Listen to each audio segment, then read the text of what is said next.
Olá pessoal, tudo bem? É um prazer estar aqui com vocês. Vim falar um pouquinho sobre finanças, um tema que a maioria das pessoas tem pavor, sai correndo, se apavora, mas vim tentar descomplicar um pouquinho esse tema e também mostrar para vocês o quanto isso é importante, relevante e cada vez mais descomplicado. Então a gente tem como utilizar diversas ferramentas, tem como fazer diversas coisas de maneira descomplicada. Então esse é o meu objetivo hoje, falar um pouquinho sobre finanças, trazer para vocês um pouquinho sobre os pontos importantes e essenciais para quem está empreendendo ou vai empreender e também tentar trazer o que vocês precisam saber de finanças. Então, se pegar hoje manuais, guias, livros, vocês vão ver N tópicos essenciais que dirão que são essenciais, mas na verdade a gente sempre tem que dar um primeiro passo. Então, não adianta eu querer fazer tudo ao mesmo tempo e não saber fazer direito ou terceirizar as coisas. Então, o que é essencial como um primeiro passo, tanto para vocês organizarem uma empresa para abrir, para colocarem no mercado, quanto também para fazer uma gestão financeira, pelo menos básica, para vocês terem ideia se realmente o negócio de vocês está dando lucro, está dando certo ou não. Falando um pouquinho de mim, então, sou a professora Frederic, ou Fred, como a maioria me conhece. Hoje sou professora da PUC do Rio Grande do Sul. Sou formada em Ciências Atuariais, meu mestrado é em Finanças, mas acabei indo no doutorado e no pós-doutorado para a área de marketing. Então, hoje eu transito muito, tanto nas áreas de finanças, marketing, como empreendedorismo, inovação. Atuo em diversos projetos também junto à Tecnopuc, junto ao Pacto Alegre, a Secretaria de Tesouro do Estado. E depois eu vou deixar os meus contatos também, caso alguém queira entrar em contato e também ver um pouquinho mais sobre o conteúdo. Então, primeiro ponto, ao pensar um negócio, o que eu preciso fazer, o que eu preciso ter em mente num primeiro momento? O que, onde, porquê, como, quanto, quando, quem e qual. Então eu costumo dizer que finanças é uma consequência de todo um planejamento estratégico e de toda uma visão e proposição de negócio e de valor que vocês vão colocar no mercado. Finanças não tem que ser o primeiro passo jamais, e sim finanças precisa conversar com tudo aquilo que vocês estão propondo.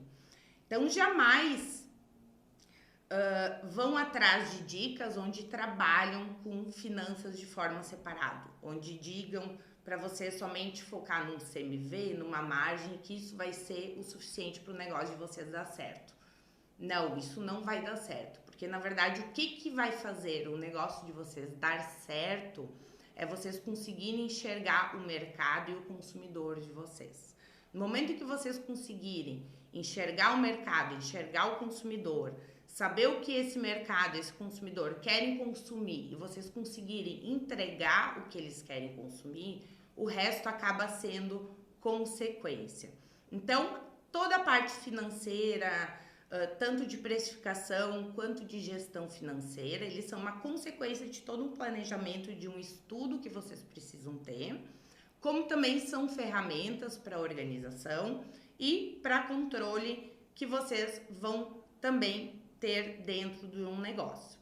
Em nenhum momento eu tô falando que finanças fica para um segundo plano, gente. Deus me livre eu falar isso. Mas o que eu tô falando, ou que eu quero, a mensagem que eu quero trazer para vocês é que a área financeira ela precisa trabalhar em conjunto com todas as áreas do negócio de vocês. Então eu não posso trabalhar as coisas isoladamente, sim, de forma conjunta. E vocês, como empreendedores, vocês também não devem terceirizar as coisas. Então, muitas vezes, vem a ideia, mas eu vou contratar um contador, ele vai fazer para mim. Eu vou contratar uma consultoria, eles vão fazer para mim. Gente, o negócio é de vocês. Vocês precisam entender o que o contador está fazendo, vocês precisam entender o que o consultor está fazendo. Eu não digo que vocês vão pegar horas do dia de vocês para aprender e resolver aquilo, mas vocês precisam conversar e precisam identificar se aquilo que eles estão fazendo está correto ou não. Então, dentro disso, no momento em que eu vou empreender, que eu vou criar um negócio ou que eu já tenho um negócio, é obrigatório que vocês consigam responder todas essas perguntas que eu estou trazendo aqui. O que eu quero entregar? Então, o que eu pretendo com o meu negócio? Onde? Então, qual vai ser o meu público? Ele vai ser local, vai ser regional? Então, a gente sabe que com toda essa transformação que foi acelerada com a pandemia, negócios locais são muito mais fragilizados. Então, por mais que eu tenha uma sede local, eu já preciso pensar onde. Então, qual que é o público que eu quero atingir? O porquê eu estou entregando isso, ou o porquê eu preciso de recursos para abrir um negócio e como eu vou alocar esses recursos, quanto eu preciso especificamente. Então, preciso ter em mente qual é o investimento fixo, qual que é o pré-operacional. Pré-operacional envolve gasto de marketing, divulgação, criação de marca, treinamentos. Preciso também entender capital de giro, então não se abre um negócio, não se sustenta um negócio sem capital de giro. Quando eu vou abrir, eu preciso ter delegado quem vai realizar as atividades dentro de um negócio e qual é o meu negócio, qual é a minha proposta de valor, o que eu estou trazendo de diferente do que já existe. Então prestem atenção, não falei de finanças, não falei de gestão, não falei de precificação. A única coisa que eu trouxe aqui em relação a valores são recursos. Então, recursos iniciais. Eu preciso ter todas essas definições de propósito e posicionamento, então, para conseguir tirar uma ideia do papel. Mas como eu vou fazer isso? Primeiro ponto, mercado. Eu preciso entender o mercado. E o mercado não é só meu micro mercado, também é meu macro mercado. No momento em que a gente compreende o mercado, os cenários onde eu estou inserindo o meu negócio, eu não vou dizer que eu vou zerar o meu risco, mas bem diferente, eu vou conseguir me proteger, eu vou conseguir ter ciência do quanto aqueles cenários ou do que é bom ou ruim, o que vai ser benéfico ou prejudicial para o meu negócio. Sugestão, sempre uma matriz SWOT ou uma matriz fofa, a gente conhece essa matriz de diferentes formas. Então, a matriz SWOT eu acredito que é uma ótima ferramenta hoje para vocês compreenderem o mercado, porque na matriz SWOT eu olho tanto o mercado interno, olhando pontos positivos e negativos, quanto o mercado externo. Então, o mercado interno, olhar a minha empresa para dentro e identificar o que eu tenho de bom, o que eu tenho de ruim, fragilidades, o que eu posso melhorar. Então, também não acreditem se alguém vier com um negócio e dizer que não tem fragilidades. A gente sempre vai ter fragilidade, sempre vai ter pontos de melhoria. E também olhar o mercado externo. E o mercado externo é região, é Brasil, é mundo, e tentar identificar como diferentes cenários podem afetar positivamente ou negativamente o meu negócio.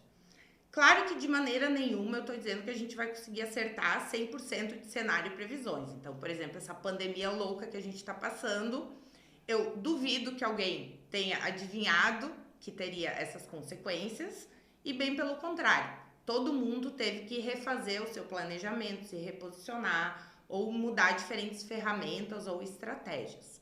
Mas quem já estava preparado ou quem já sabia suas fraquezas, quem já conseguia enxergar ameaças, conseguiu se preparar mais rapidamente do que aquela pessoa que achava que estava dentro do seu nicho, estava tudo legal, conquistei o meu público-alvo e não preciso fazer nada. Então, além dessa matriz SWOT, uma outra ferramenta de análise que é super importante é enxergar macro e micro ambiente. O que é macro e micro ambiente? Aqui eu coloquei uma imagem que pode auxiliar vocês. O macro e micro ambiente, eles não substituem a SWOT. Então, eu estou trazendo diferentes análises de mercado para serem realizadas. Fred, mas qual que eu faço? Todas. Gente, o quanto mais informações vocês souberem, mais bem preparados vocês estarão. Então, o macroambiente é o que está ao redor. Então, é tudo aquilo que permeia o meu negócio, mas que não permeia de forma direta. Então, não é aquilo que eu convivo diretamente, mas que eventuais mudanças podem afetar o meu negócio, sim. Então, por exemplo, mudanças tecnológicas, econômicas, meio ambiente, mudanças demográficas, culturais.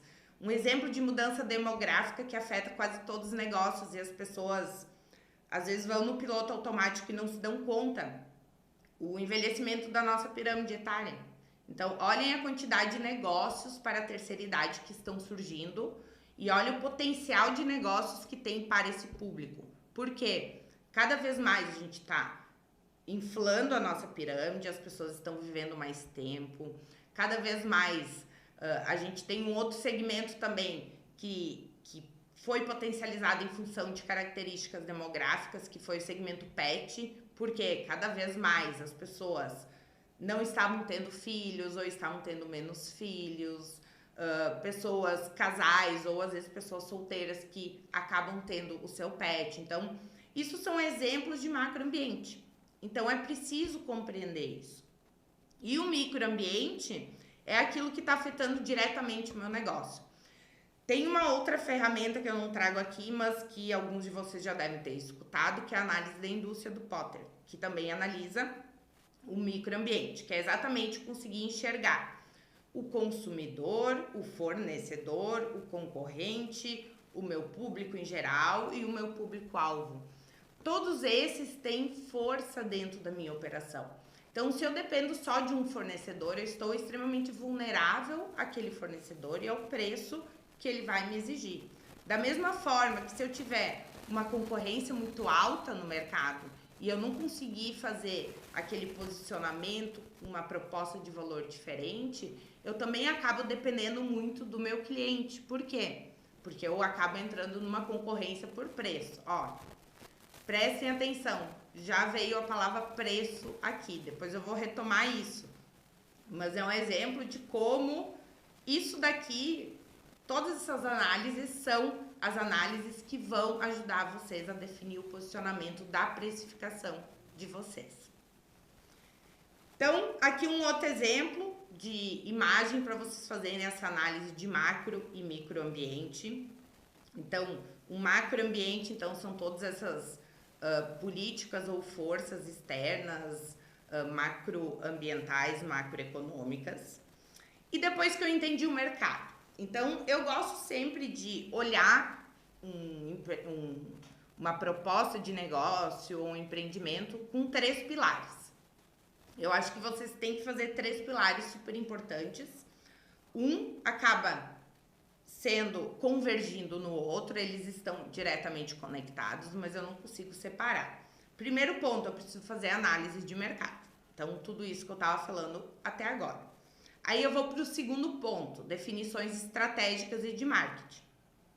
E somente o terceiro ponto que vai ser o meu pilar financeiro. Então, se vocês têm um negócio, ou vão ter um negócio, vocês precisam identificar esses 3 pilares. Então, se vocês já têm um negócio no mercado, vocês precisam saber aqui na cabeça essas definições de cada um desses pilares. Estudei meu macroambiente, meu microambiente, enxerguei o que é bom, o que é ruim, o que é oportunidade, o que é ameaça. Entrevistei meu consumidor, fui atrás do meu público-alvo, do meu público em potencial, para entender o que ele quer, para conseguir formular o que eu vou entregar. Fiz tudo isso. Vou para o segundo pilar. Segundo pilar, estratégia e marketing. Eu não gosto de separar a estratégia de marketing, porque eu acho que são coisas muito interligadas. Então, acho que o marketing não vive sem estratégia e vice-versa. Porque a estratégia são essas definições que a gente tem a partir de uma análise de mercado. E o marketing é como eu coloco isso em prática. Então, a gente tem esses 2 itens que muitas vezes são trabalhados separadamente, mas quando eu estou falando em prática, eu preciso trabalhar eles juntos. Entendi o mercado, vou segmentar. Quem que eu quero atingir? Então, segmentação de mercado é quando eu olho todo o meu mercado em potencial e vou definir o meu público-alvo. Então, quem vai ser o foco do meu negócio? Por que eu tenho que segmentar o mercado? Porque as pessoas são diferentes. Eu tenho diferentes culturas, necessidades, eu tenho diferentes desejos, eu tenho diferentes poder de compra. E eu preciso definir quem eu quero atingir. Pelo fato das pessoas serem diferentes, elas têm ambições, elas têm desejos diferentes. E eu preciso saber qual é o desejo que eu quero satisfazer. Eu preciso saber o que eu vou entregar. Se eu definir o que eu vou entregar, eu consigo definir quem que eu vou atingir, que são aquelas pessoas que buscam o que eu vou entregar. Até porque o meu negócio só vai dar certo se eu tiver pessoas querendo comprar o que eu estou vendendo. Oferta e demanda, que é como funciona qualquer tipo de operação ou de mercado. As principais definições de segmentação geográfica, classe social, psicográfica, estilos de vida, aqui são definições bem clássicas. Muitas pessoas nem usam mais uma definição assim de segmentação, porque hoje a gente pode juntar uma segmentação por estilo de vida e geográfica, então eu não preciso ter mais as coisas em caixinhas, afinal de contas nada mais funciona em caixinhas. A gente tem diversos estudos que já mostram que a minha segmentação ou o meu desejo de necessidade também muda ao longo da vida. Então, não é porque hoje eu sou um público-alvo para uma empresa que eu serei até o final da minha vida. Então, diversas ocasiões ou momentos podem afetar isso. Um simples exemplo do que eu estou falando. Eu, Fred, de férias e eu, Fred, trabalhando, eu busco produtos diferentes. Então, quando eu estou de férias, a gente acaba tendo um peso na consciência um pouco menor, de gastar mais, acaba querendo comer um pouco melhor, visitar lugares diferentes, que no nosso dia a dia a gente acaba não tendo. Então, durante as minhas férias, eu sou um público-alvo para um nicho de mercado que no dia a dia eu não sou. Então, só um exemplo de como num mesmo ano eu posso mudar. Eu, como consumidora, eu posso mudar ou intercalar diferentes segmentações. Aqui também um exemplo de bases ou de segmentação. A partir dessa segmentação, eu preciso saber como eu vou comunicar isso no mercado. E as formas de comunicação no mercado, elas entram dentro dos famosos 4Ps. Na verdade, eu posso ter diferentes formas. Eu gosto muito de trabalhar os 4Ps, porque eu gosto de muitas vezes descomplicar o que às vezes as pessoas querem criar muitas regras novas e muitas ferramentas novas. E eu acho que menos é mais sempre. É melhor um simples bem feito do que um complicado mal feito.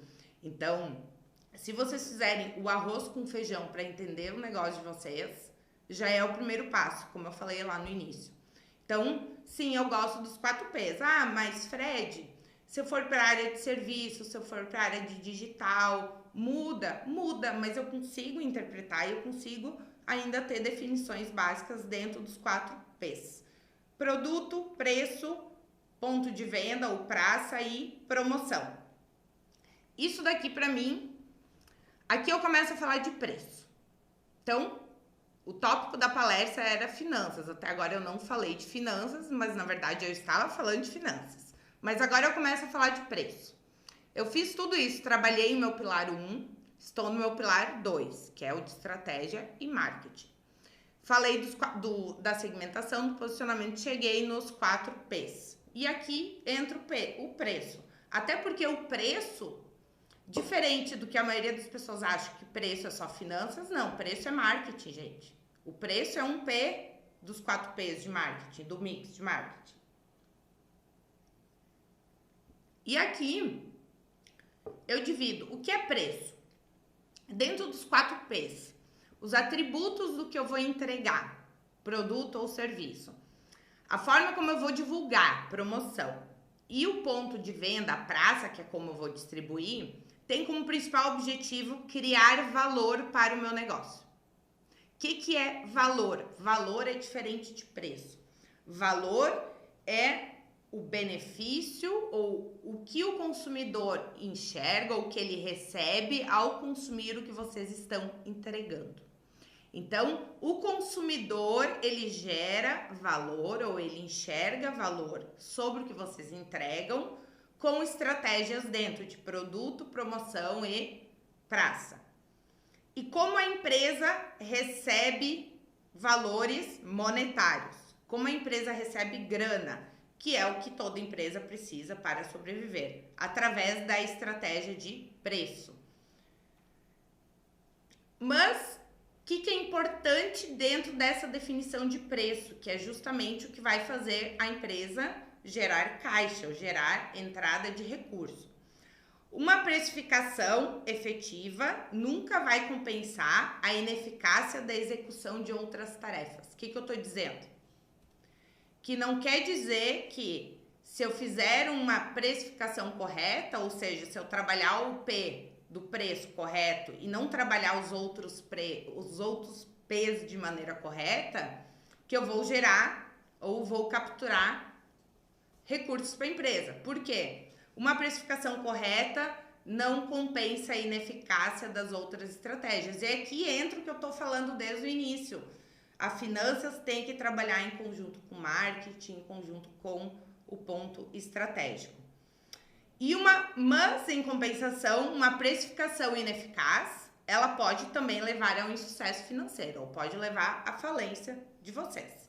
Então, não adianta eu só trabalhar a precificação se eu não trabalhar os outros P's.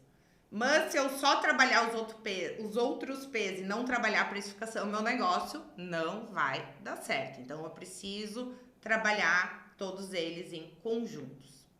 E a precificação? Então, o que eu estava falando? Eu preciso trabalhar os 4 P's juntos. E como eu vou trabalhar a precificação?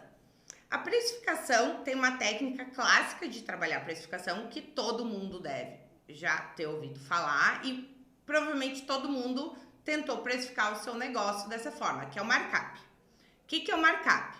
É eu saber o valor que eu tenho de custo ou de compra ou de produção por unidade, coloco margem em cima e chego num valor final. Margem, essa margem tem que cobrir impostos, comissões, outras despesas e ainda dar um lucro para o meu negócio.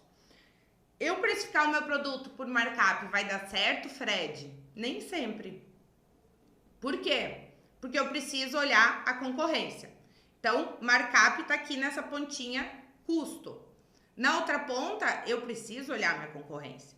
Então, como eu estou me posicionando no mercado? Qual a minha estratégia de inserção? Eu vou entrar num mercado que tem concorrente que vende exatamente a mesma coisa que eu, ou vou entregar algo diferente, algo que agregue. Então, todas essas estratégias de inserção, elas influenciam no meu preço. Por isso que eu falei antes, eu preciso entender o meu consumidor, porque eu preciso entender o que ele quer comprar. Se eu entender o que ele quer comprar, eu vou entregar para ele o que ele quiser. Se eu entregar para o meu consumidor o que ele quer, eu estou gerando valor para o consumidor. No momento que eu gero valor para o consumidor, ele vai estar mais disposto a pagar o preço que eu vou cobrar. Eu estou gerando valor, eu estou me diferenciando. Aí, a concorrência, ela até pode pegar o meu consumidor, mas a chance que eu tenho de reter e engajar aquele consumidor que eu captei é muito maior, porque eu estou realmente entregando o que ele quer. E muitas vezes as empresas, elas pensam só em captar, eu quero novo cliente, novo cliente, novo cliente, e acaba esquecendo de estratégias de engajamento e retenção. Então, é muito mais caro e difícil reter e engajar do que captar. Mas no momento que eu consigo reter e engajar, eu crio o boca a boca, que todo mundo sabe que é a melhor estratégia e a mais barata que eu tenho dentro da comunicação. Então, quais são os pilares que eu preciso compreender para precificar o meu produto ou o meu serviço? Eu preciso entender o custo. Então, CMV, então, super dica, sigam ou prestem atenção nas dicas da Camila Farani, gente. Então, a Camila traz diversas dicas CMV, então ela contextualiza isso, mas importante, eu preciso saber meu CMV, que é aquele custo unitário que eu tenho por uma unidade de produto que eu vendo ou por serviço. Eu preciso entender minha concorrência e, consequentemente, eu preciso saber como eu estou me inserindo e eu também preciso entender o meu consumidor para conseguir realmente gerar valor para ele. Entendido tudo isso, fiz os meus objetivos estratégicos, defini metas, defini táticas ou ações e consigo precificar o meu produto. A precificação ela fica muito mais fácil, gente. Se vocês entendem tudo isso, a precificação ela acaba, como eu disse antes, sendo uma consequência do negócio de vocês. Então, se vocês compreenderam todo esse cenário, a precificação ela vem automaticamente. Mas eu tenho um negócio que eu particularmente sou apaixonada, que é o que a gente chama de economia comportamental, que são os aspectos psicológicos. Então, tudo que a gente está falando aqui são ferramentas técnicas, são ferramentas de gestão, mas eu não posso deixar de lembrar que o meu consumidor, ele é uma pessoa, ele é um indivíduo, ou até se meu negócio for B2B, Fred, meu negócio é B2B, meu consumidor não é um indivíduo sim, porque quem toma a decisão dentro do teu consumidor, que é a empresa, também é um indivíduo. Então, eu preciso entender aspectos psicológicos também de precificação. E aqui entra diversas ferramentas de marketing, que não é o meu objetivo vir falar isso para vocês hoje, mas diversas ferramentas, cada vez mais tem usado nudges, que é um tema que eu também sou completamente apaixonada, como ferramentas de precificação. E justamente porque, por exemplo, se eu quiser aumentar o meu preço, pequenos aumentos sucessivos têm um impacto bem menor do que eu aumentar de uma vez só um valor maior. A mesma coisa a redução, só que de forma oposta. Se eu reduzir uma vez um valor maior, é melhor do que eu reduzir em pequenas partes. Porque o consumidor ele é avesso à perda e ele dá muito mais valor a um dinheiro que ele está perdendo do que ele está ganhando. Então, se eu vou cobrar a mais do consumidor, ele vai estar na cabeça dele perdendo dinheiro, porque ele está gastando mais para consumir. Então, eu tenho que trabalhar também a psicologia, esses aspectos comportamentais na comunicação, naqueles 3 P's que eu trabalho para gerar valor para o consumidor. Então, diferenças de preço e valor. Valor é preço baixo, valor é o que eu quero no produto, valor é a qualidade, valor é o que eu obtenho por aquilo que eu compro. O valor, então, ele é a diferença dos benefícios dos benefícios percebidos e dos custos recebidos por parte do consumidor. Então, como é que eu gero valor para o cliente? Dando conveniência, disponibilidade, funcionalidade e também criando ações de relacionamento. E, obviamente, dentro daquele contexto que eu trouxe antes de compreender o que o cliente realmente ele quer ao adquirir o produto de vocês. Preciso sempre olhar a concorrência, porque se eu não tenho concorrência, então, diversas vezes que eu estou fazendo mentoria, o pessoal vem com uma startup. Eu não tenho concorrência, Fred, porque é um negócio novo. Sim, se é um negócio novo, tu não tem concorrência e não tem consumidor também. Como assim? Porque é um mercado novo. Mas tu tem concorrência. É aquela concorrência que a gente diz de indireta. E tem um outro negócio que é super importante vocês prestarem atenção, que são barreiras de entrada. Negócios de tecnologia são altamente replicáveis.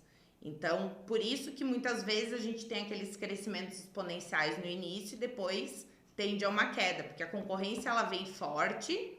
Se o mercado que vocês criaram, o nicho que vocês criaram, o produto que vocês criaram é excepcional, a concorrência vai chegar. Então, vocês não podem achar que vocês vão ter aquele crescimento constante como empresas tradicionais tinham, porque a área de tecnologia, ela não funciona dessa forma. E por isso que a gente diz que a concorrência, analisar a concorrência e precificar é como se fosse jogar um xadrez. Eu preciso entender todas essas peças que estão em jogo e também fazer uma estratégia de longo prazo. Então, se eu sei que eu não tenho barreira, em um ano eu tendo a ter concorrentes, quais são as estratégias de novos negócios que eu tenho que pensar que eu vou precisar agregar novas coisas para continuar entregando valor para o meu consumidor. Eu não posso manter aquilo sempre. E dentro da concorrência, eu preciso entender a sensibilidade também do meu preço ou do preço do meu concorrente em função da minha demanda. Então, se o concorrente mudar o preço, quanto isso afeta o meu consumidor? O que ele entrega é produto substituto do que eu entrego? Não é substituto, Fred, porque a minha teleentrega, ela funciona 24 horas por dia e a deles até as 22 horas. É substituto, dependendo da variação ou da mudança de valor, a pessoa vai aguardar. Então, cuidem bem para identificar o que é substituto ou não do que vocês estão entregando. Dificilmente vocês vão criar algo que não tenha substitutos. Substituto no sentido de que eu tenho outros produtos ou serviços que satisfazem o desejo ou a necessidade do consumidor.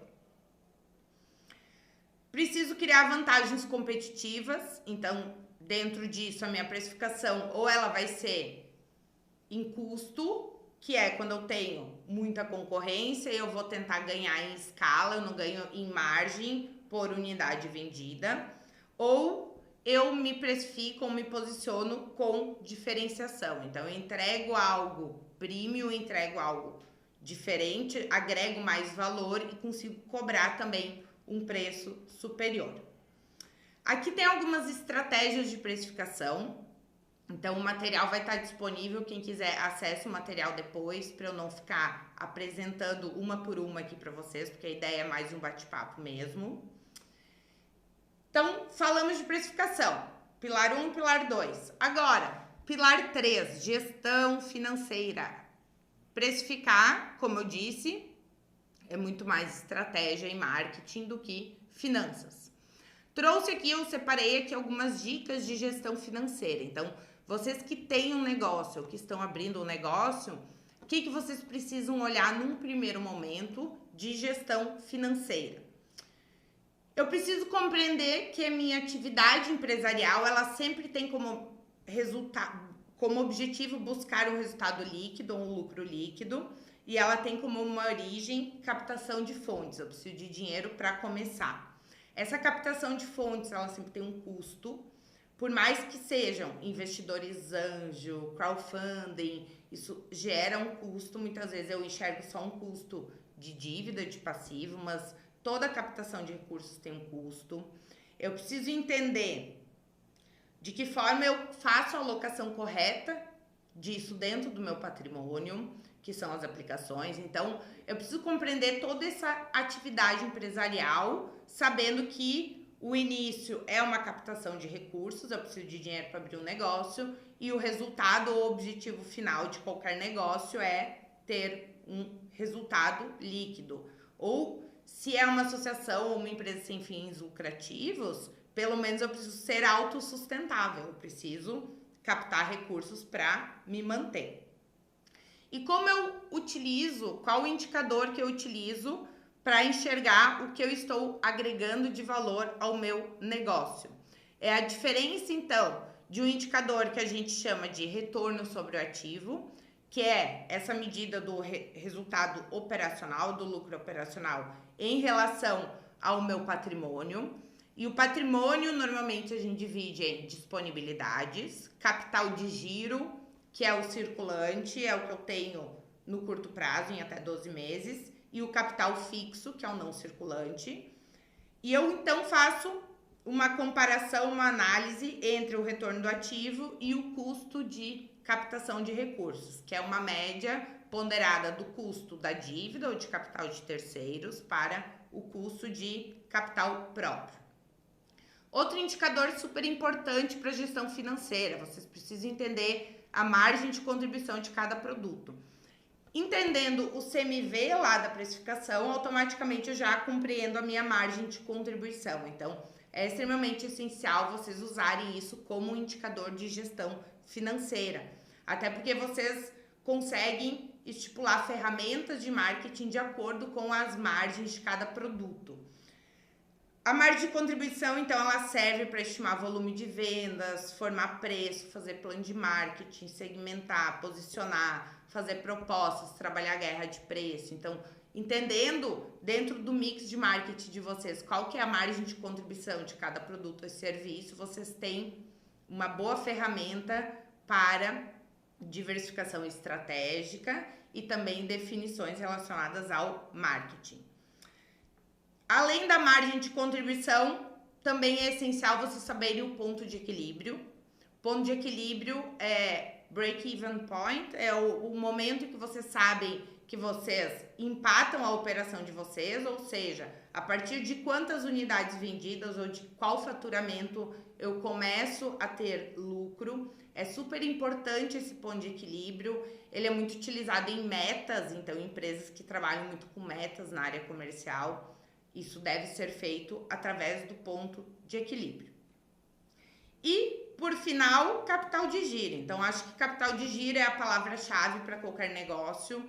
É o que salvou as empresas que sobreviveram à pandemia, é o capital de giro. E o que é o capital de giro? É vocês compreenderem o giro dessas 3 contas, do que vocês têm a receber ou recebíveis. Então, quem trabalha muito com parcelamento, cartão de crédito, demora um tempo para o dinheiro cair na conta. Se vocês antecipam aquele valor, já tem taxa, já reduz o resultado. Então, todo esse giro é importante vocês entenderem. Giro de estoques, então, empresas que trabalham com produtos que ficam estocados para serem vendidos.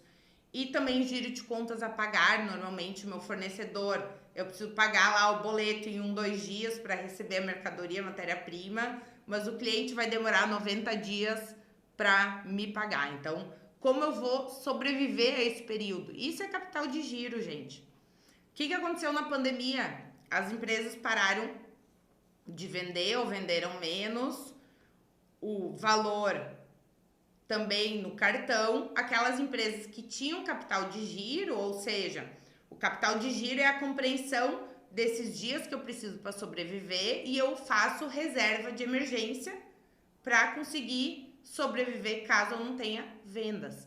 Então, esse termo sempre foi muito falado para a pessoa física. Então, tem uma reserva de emergência, tem uma reserva de emergência. Mas a pessoa jurídica, ou seja, gestão financeira, finanças pessoais, finanças corporativas, ela é exatamente a mesma coisa. Então, aqui uma explicação desses prazos, dos ciclos e como o capital de giro interfere dentro do meu negócio. Então, pessoal, foi um prazer estar aqui. Aqui está o meu contato nas redes. Qualquer dúvida, podem entrar em contato comigo. Desculpa, me acompanhem que tem muito conteúdo legal para vocês. Como não tivemos muito tempo, não consegui me aprofundar, mas espero ter compartilhado um pouquinho de alguns tópicos bem essenciais para os negócios de vocês.